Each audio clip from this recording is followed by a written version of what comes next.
Is it possible that by that time, when the stones are going to speak, that there will be no more Jews left in the world who would be standing up in opposition to Israel and its oppression? I think it will be good strategy and wisdom on our part,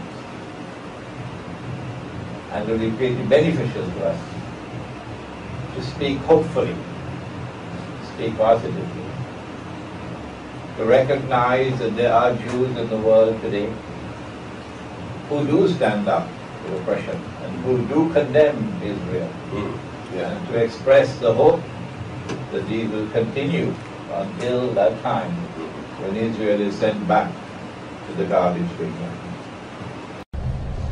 I don't think I'm being quoted correctly here. I've never said anything like that. What I have said is that what Harun Yahya has written could have very much come out of the Israeli Mossad because of the similarity. Because of the similarity. And I accuse Harun Yahya, and I normally don't call names. This is not my style at all. But I had to call this name of this, I don't know who he is, but he parades behind this name, Harun Yahya, because of the grave danger that I perceived.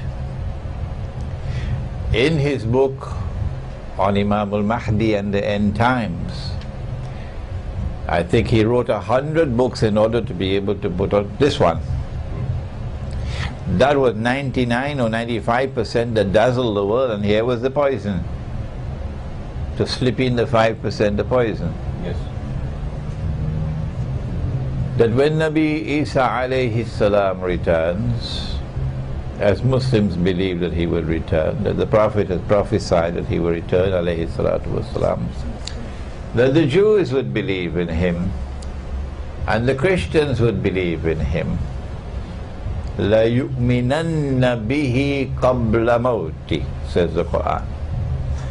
And since the Muslims already believe in him, that when Nabi Isa alayhi salam returns, according to this fanciful fairyland theory of Harun Yahya, Christians, Muslims and Jews are going to embrace each other in a fraternity, a wonderful fraternity.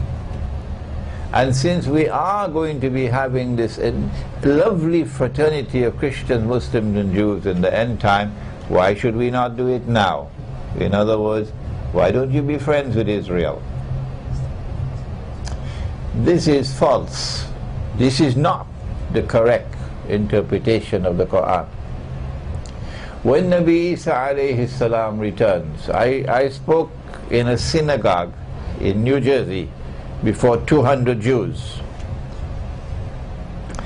And I quoted this verse of the Quran, that when he returns, you will have to believe in him. You don't have any choice in the matter. And when you do believe in him at that time, it will be of no benefit for you. For he will give evidence against you, and you go into the hellfire. I don't know where I got the courage from, but I still have that courage. But when the lecture was over, they surrounded me. I was surrounded by a whole sea of Jews. Of course, they never invited me again after that. But they wanted to know, why should we be forced to believe in something that we do not believe in, we reject?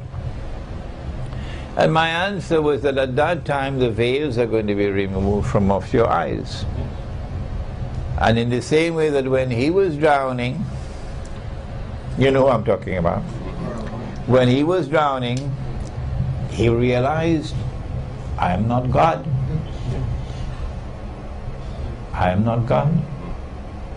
And then he says, I now believe in your God, Banu Israel.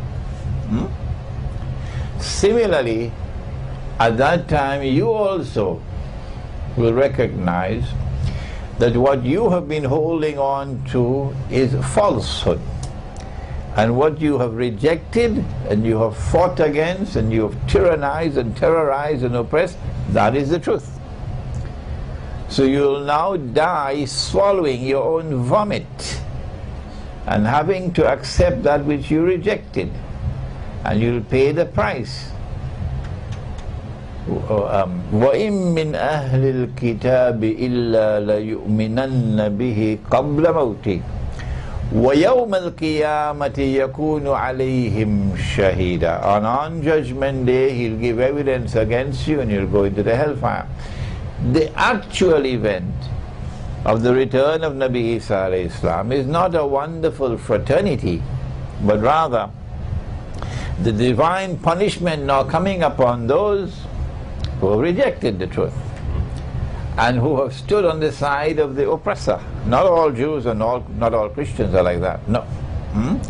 And so instead of Haruniya here talking about a wonderful fraternity, which is what the Mossad wants, he should quote the hadith.